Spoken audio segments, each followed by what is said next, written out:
Hello guys, welcome back to my YouTube channel.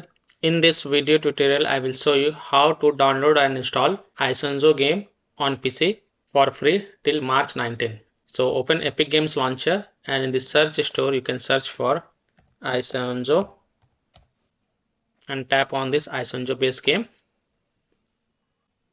And then here you will see the sales ends 19th March 2026 and you will see the get button. So it is completely free till 19th March. So click on get button. Just wait. And then click on place order.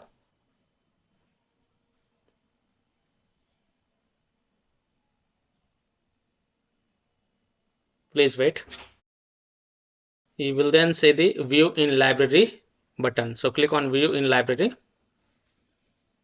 And here you can see Isonzo game has been added to my library.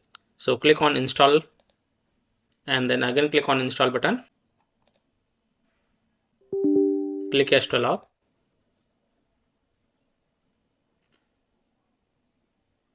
And then you can see that Isonzo game is getting installed on my PC. Click on this arrow icon and here you will see Isonzo game is getting installed on my PC. So I hope by following these steps you can easily download and install Isonzo game for free till March 19 on your PC via Epic Games Launcher. So that's all for this video. If this video helped you, then please like and subscribe to my channel, share this video and hit the bell icon to get the latest updates. Thank you.